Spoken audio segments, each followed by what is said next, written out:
हम तो बता दें कि विपक्ष के पास कोई काम नहीं है, ना कोई मुद्दा है।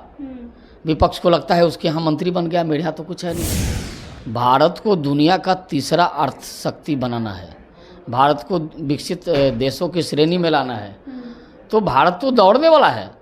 विपक्ष की तरफ से बार बार बयान आ रहा है कि यह सरकार 1 महीने के अंदर ही भंग हो जाएगी, सरकार ये चल नहीं सकती है। क्या कहेंगे सर इस पे? नमस्कार, आप देख रहे हैं सच टॉक्स न्यूज़ और मैं हूं आपके साथ निधि सिंह। इस वक्त हमारे साथ मौजूद है बीजेपी प्रदेश प्रवक्ता राकेश कुमार। सर, सबसे पहले तो ये बताइए, शपथ ग्रहण के बाद तमाम लोग पटना पहुंच रहे हैं और पत्रकारों से बातचीत करें तो वहीं विपक्ष की तरफ से बार बार बयान आ रहा है कि यह सरकार 1 महीने के अंदर ही भंग हो जाएगी, सरकार ये चल नहीं सकती है। क्या कहेंगे सर इस पे? पहले तो कह रहे थे कि 295 प्लस आएगा, सरकार नहीं बनेगी। अब तो सरकार बन गई, बहुमत की सरकार बनी है। अब ये कह रहे हैं चलेंगे नहीं। अरे सरकार चलेगी नहीं, सरकार दौड़ने वाली है। एनडीए की सरकार है, नरेंद्र मोदी के नेतृत्व में बना है सरकार। ये सरकार 10 वर्षों तक दौड़ने का काम किया और अब इस बार भी दौड़ने वाली है।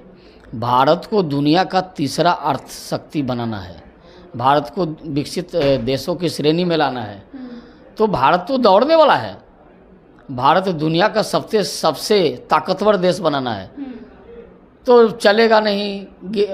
ये सब देखिए क्या है, जिनको कुछ करना नहीं था, जिन पर जनता का भरोसा नहीं रहा और जनता का जिन पर भरोसा नहीं रहा, वही लोग इस प्रकार की बातें करते हैं।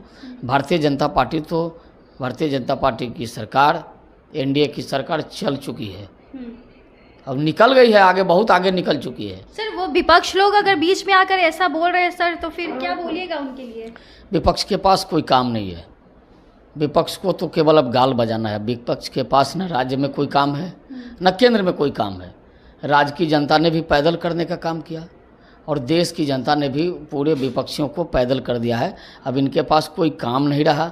अब ये लोग केवल बैठ के तरह तरह की बातें करेंगे, जनता का ध्यान भटकाने के लिए तरह तरह के शगुफे छोड़ेंगे। लेकिन जनता और देश की जनता ने अपनी सरकार बना ली है। जो सरकार बनी है वो जनता की सरकार है। बिहार की सरकार, अब बिहार में भी डबल इंजन की सरकार हो गई। सर, एक और सवाल है कि शपथ ग्रहण जब हो रहा था तो नीतीश कुमार का चेहरा देखकर लग रहा था कि वो कुछ ज़्यादा खास ये नहीं रख रहे हैं। क्या लगता है कि उनके चेहरे को देख करके लोग एक बार फिर से ऐसा सोचने पे मजबूर हो जा रहे हैं कि नीतीश कुमार का अगला कदम क्या होगा?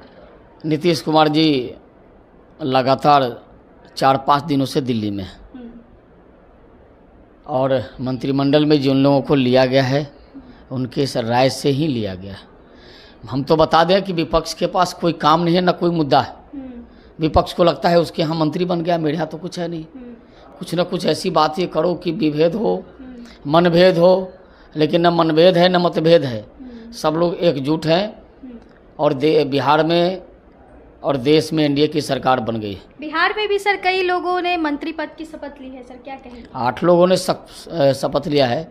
बिहार में इन दिनों सबसे ज़्यादा, कुछ वर्षों में अगर कहिए तो केंद्र की सरकार में सबसे ज़्यादा सहभागी बिहार को मिला है।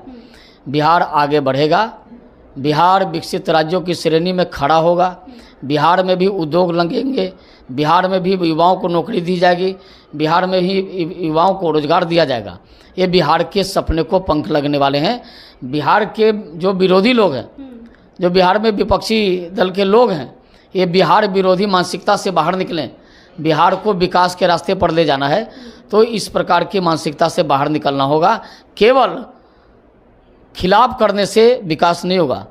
सत्ता जिसको मिला है, जनता ने जिसको सत्ता दिया है, उसको सिरोधार्य करना पड़ेगा, उसकी बातों को मानना होगा।